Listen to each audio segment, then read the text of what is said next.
What if I told you that some of the most daring crimes in human history were not committed by super geniuses in high-tech labs, but by men who looked completely ordinary, men with gray hair and grandchildren, men with day jobs? In one case you're about to hear, the average age of the robbers was over 60, and one of them traveled to the crime scene on a bus, using his senior citizen's travel pass. Think about that for a second.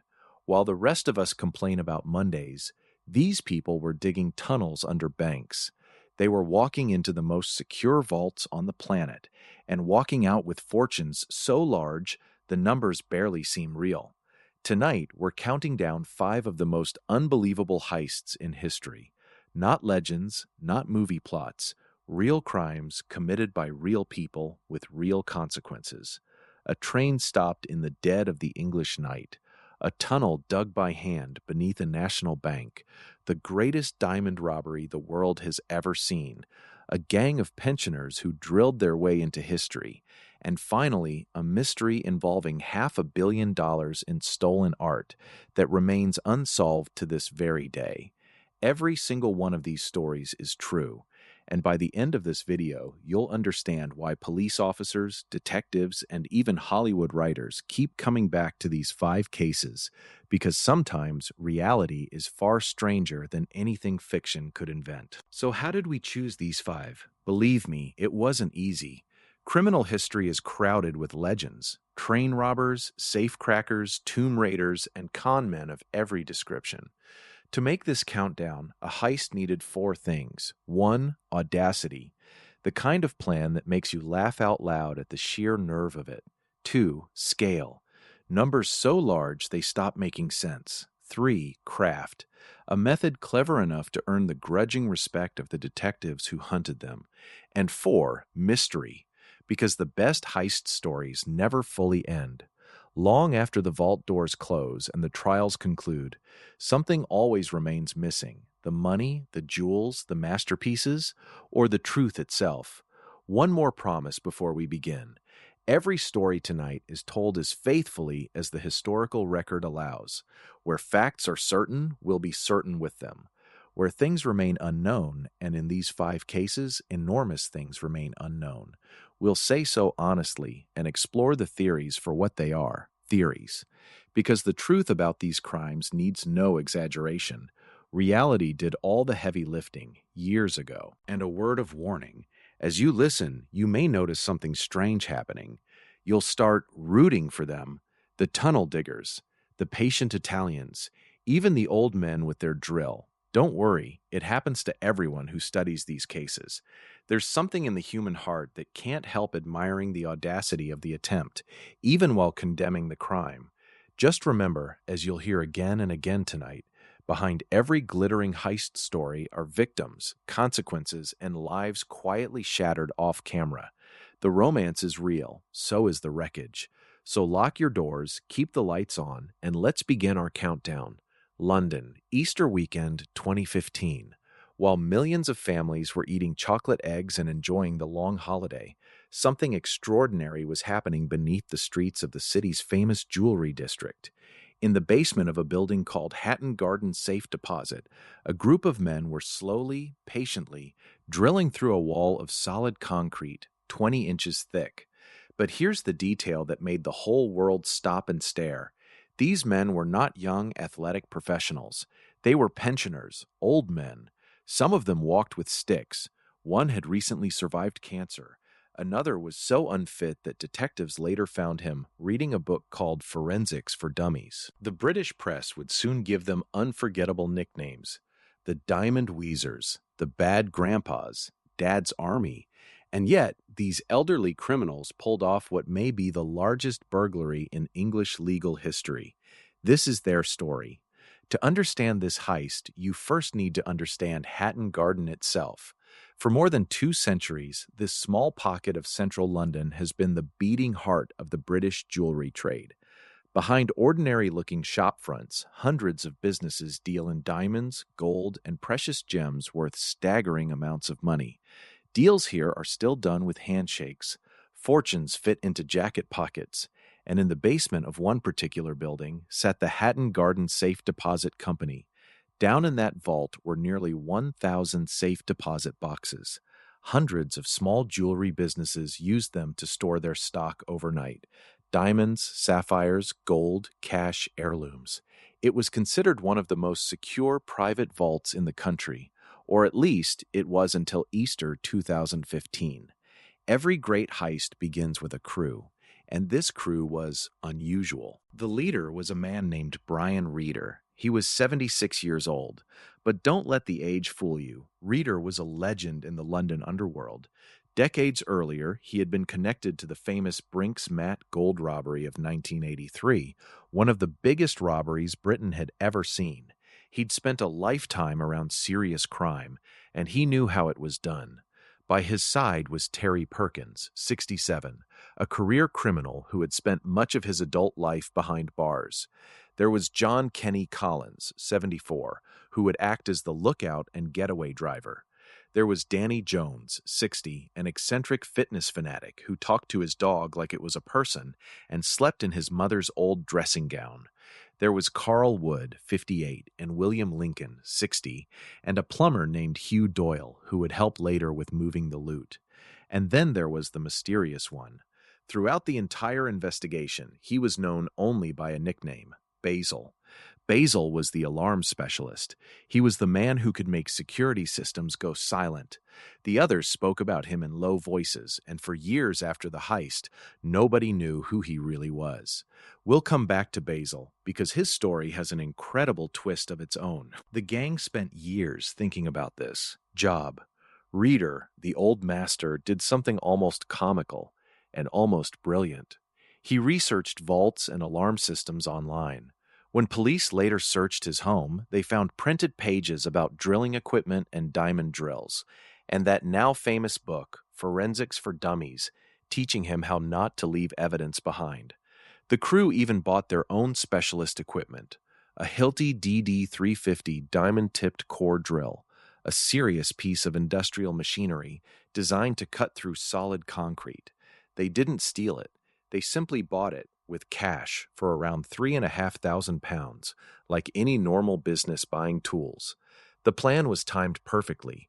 Easter weekend meant 4 quiet days.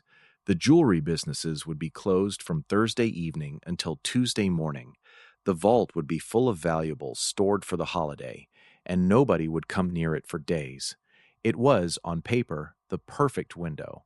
On the evening of Thursday, April the 2nd, 2015, the gang made their move. Basil got them into the building through a side door. The crew then disabled the lift and climbed down the elevator shaft to reach the basement where the vault waited. Then Basil went to work on the alarm systems, cutting cables and antennas, trying to silence the building's electronic guardian. But here's where the story takes its first unbelievable turn. The alarm went off. Just after midnight, the security company monitoring the building received an alert. According to procedure, the police were called, and the police decided not to come. For reasons that would later become a national scandal, the alarm was graded in a way that meant no officers were dispatched. A security guard did walk to the building, checked the door from the outside, found it locked, and left. Inside, the old men kept drilling. But that first night, they hit an unexpected problem. After hours of work, they discovered a heavy metal cabinet of safe deposit boxes bolted to the floor, standing right in the way of their entry point. They pushed, they pulled, exhausted, sweating, running out of oxygen and patience. They couldn't move it. As dawn approached on Good Friday, the gang did something remarkable for men of their age. They admitted temporary defeat and left, planning to return. One of the crew, Carl Wood, had seen enough. He refused to come back. The pensioners' gang was already shrinking. Easter Saturday night came, and back they went. This time they'd brought a new weapon, a hydraulic ram, a tool powerful enough to shift the massive cabinet blocking their path. With enormous effort, they forced it aside and got to work on the wall, 20 inches of concrete. The Hilti drill screamed in the basement darkness as the old men took turns, boring 3 overlapping holes, side by side, until they'd carved an opening roughly 20 inches high and 10 inches wide. A tiny hole, barely big enough for a child. But Danny Jones was wiry and fit. He squeezed through first, and just like that, the Grandpa Gang was inside one of the most secure vaults in Britain. Imagine that moment. You're 60, 70 years old. You've spent your life on the fringes of the law, and now you're standing in a room full of hundreds of little metal doors, and behind every single one of them, treasure. The gang used crowbars and hammers to smash open box after box after box. 73 deposit boxes were torn apart that weekend. They filled wheelie bins and bags with diamonds, gold, platinum, sapphires, and stacks of cash, jewelry that families had kept for generations, the life savings and business stock of hundreds of small traders. In the early hours of Easter Sunday, the loot was loaded into a white van, and the old men drove away into the morning, disappearing into the city like ghosts. For 2 more days, nobody knew. The vault sat breached and silent through Easter Sunday and Bank Holiday Monday. It wasn't until the morning of Tuesday, April the 7th, that staff arrived, opened up, and walked into a nightmare. The emptiness, the smashed boxes, the impossible hole in the wall. The news exploded across Britain and then the world.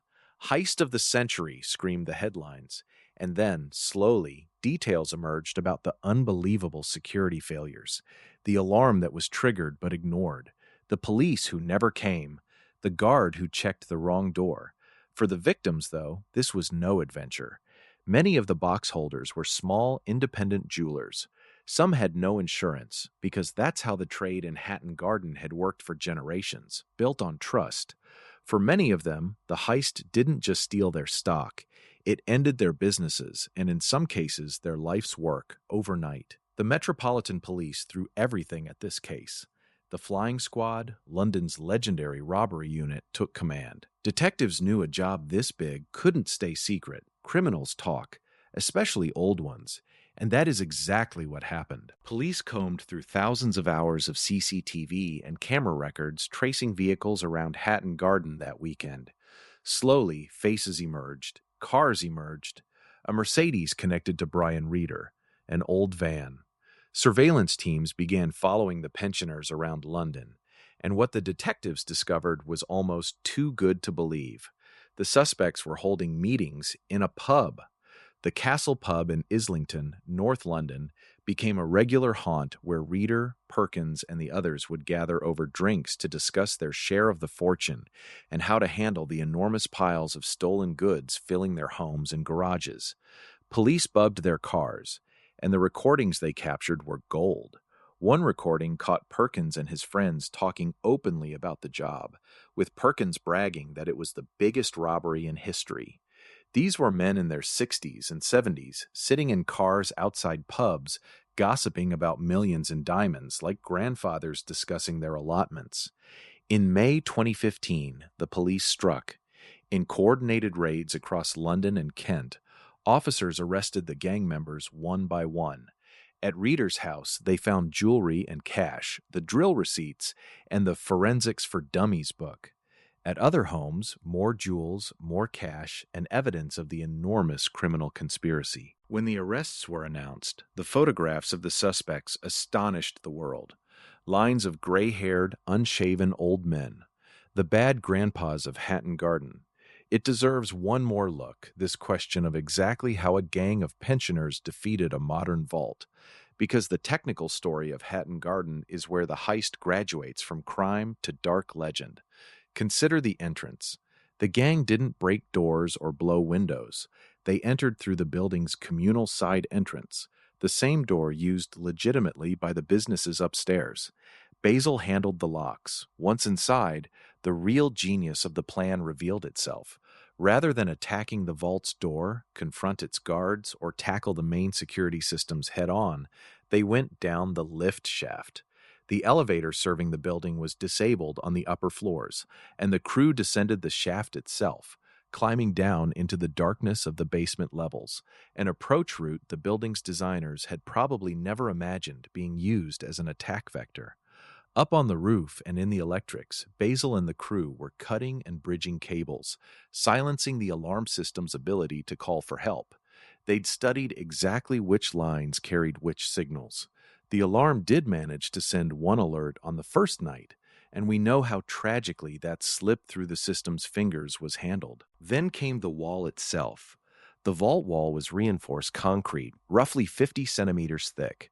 Against it, the gang fielded their Hilti DD-350 diamond core drill, industrial equipment, loud enough to wake the dead, which is why an empty, 4-day holiday district was essential to the whole plan. They cored their holes side by side, 3 of them, patiently, trading shifts, water cooling the bit as concrete dust filled the basement air. Beside the drill, the hydraulic ram they returned with, the tool that finally shoved aside the great blocking cabinet of deposit boxes that had humiliated them on night 1. And through that hole, barely 50 centimeters high, a gap most adults couldn't squeeze through, went wiry little Danny Jones, the fittest of the old men, dropping into the vault of legend. Inside, it was brute simplicity, hammers, crowbars, and 73 steel doors. The gang opened boxes the old way, one after another, piling the contents into bags and wheelie bins. Diamonds went in loose, gold chains tangled together, sapphires, emeralds, cash, bracelets, a jumbled, glittering mountain of other people's lives, treated with all the ceremony of scrap metal. By the early hours of Easter Sunday, they were done. The treasure went out through the lift shaft, through the communal door, into the white van, and the building fell silent again for 2 full days, a breached vault sitting sealed and smiling through the rest of the holiday weekend, its terrible secret hidden behind an intact front door.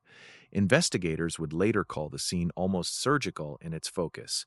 Not elegant, a cut-open vault is never elegant, but disciplined, planned, patient. The work of men who'd spent a lifetime learning what not to leave behind.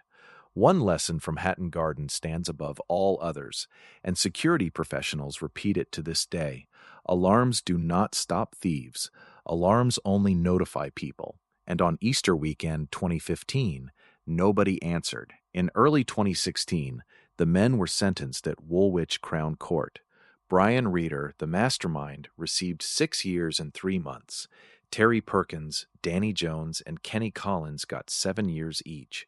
Carl Wood got 6. William Lincoln got 7.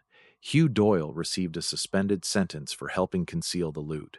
But what about Basil? For over 3 years, Basil remained a ghost, the one name police couldn't crack.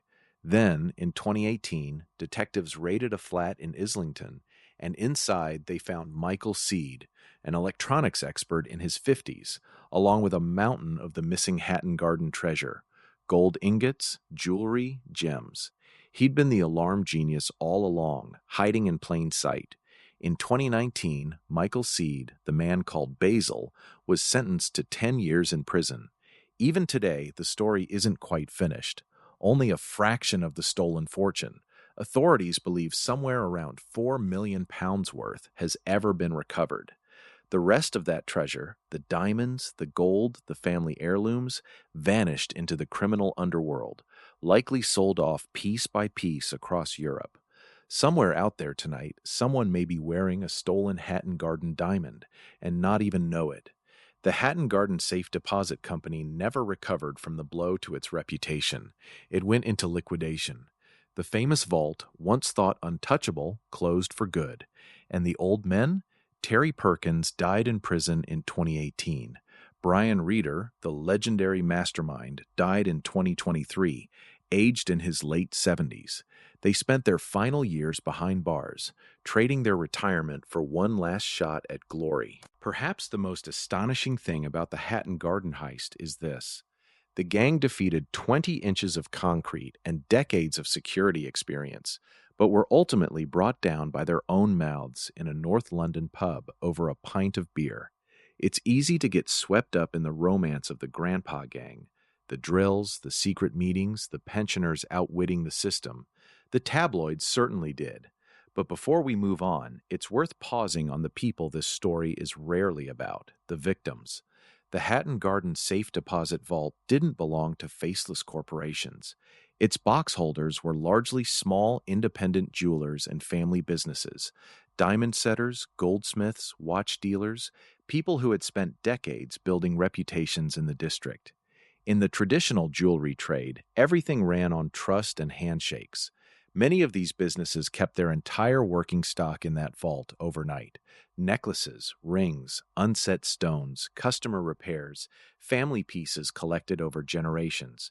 And here's the part that turned a crime story into a human tragedy. A significant number of those box holders were underinsured or not insured at all. Insurance for that kind of stock is brutally expensive, and the vault's reputation had always been its own guarantee.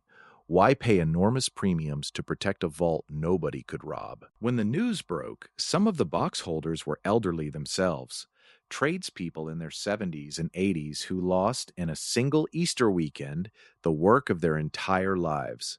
In interviews afterwards, many described the same hollow ritual: being called in by police, being handed a list, discovering that their box number was among the 73 that had been smashed open.